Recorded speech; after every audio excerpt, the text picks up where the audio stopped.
इन्फोसिस के लिए आपने कहा कि इसके नतीजे थोड़े बेहतर आने चाहिए। 50 डे मूविंग एवरेज को अभी तक तो इसने बचा करके रखा हुआ है। तो बिल्कुल। मतलब टीसीएस के नतीजों ने इससे 20 डे मूविंग एवरेज छुड़वा दिया, लेकिन 50 डे मूविंग एवरेज को अभी कह रहा है कि नहीं, पहले हमारे नतीजे देख लो, फिर 50 डे मूविंग एवरेज के बारे में कुछ फैसला करना है। बिल्कुल। तो उन्हीं लेवल्स के काफ़ी नज़दीक आ चुका है इन्फोसिस, और मोस्ट ऑफ द टाइम मैंने देखा है कि जो इन्फोसिस का जो ओवरऑल परफॉर्मेंस होता है, वो टीसीएस के कंपैरिजन में थोड़ा बेहतर होता है।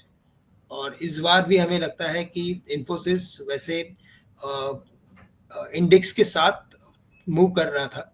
तो यहाँ पे हमें लगता है कि ये जो भी करेक्शन है वो एक अपॉर्चुनिटी है for traders, short term investors to buy for 1590 1550। ये एक बड़ी रेंज है जहाँ पे बढ़िया सपोर्ट अवेलेबल है। कुछ ट्रेंड लाइंस के सपोर्ट है, कुछ एवरेजेस के सपोर्ट है, और इन्हीं एवरेज से ये रिवर्स होते हुए वापस से 1650 से लेकर 1660 के लेवल्स दिखा सकता है।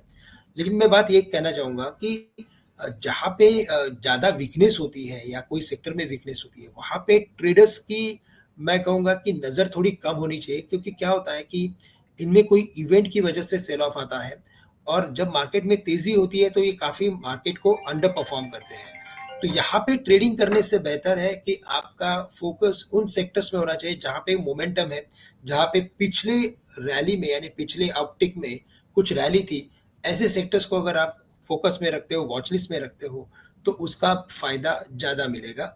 आईटी के कंपैरिजन में मुझे लगता है कि बीएफएसआई में नज़र रखी जा सकती है।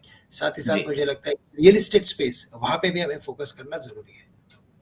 बिल्कुल। तो बीएफएसआई और रियल एस्टेट इन पर ध्यान देंगे, लेकिन पहले आईटी में कोई और आपको शेयर ऐसा लगता है? और इन्फोसिस के लिए आपने एक तरह से ट्रेडर्स के लिहाज से स्ट्रेटजी बताई या रेंज बताया, क्या इन्वेस्टर्स के लिए ये जो समय है, अगर थोड़ी सी वीकनेस आती है तो वो एक्यूमुलेट करने का समय होगा? तो देखिए, अगर यहाँ से लंबी अवधि का नज़रिया हो, कम से कम 12 से 18 महीने का अगर नज़रिया हो, तभी जाके आप इसमें निवेश करके चल सकते हैं। अदरवाइज मुझे लगता है कि वेरी शॉर्ट टर्म का अगर व्यू रखते हैं तो ट्रेडिंग ही करना है। 50-100 रुपए के ऊपर की तेजी सोचना, मुझे लगता है कि उससे जी ज्यादा सोचना बेहतर नहीं है। बिल्कुल।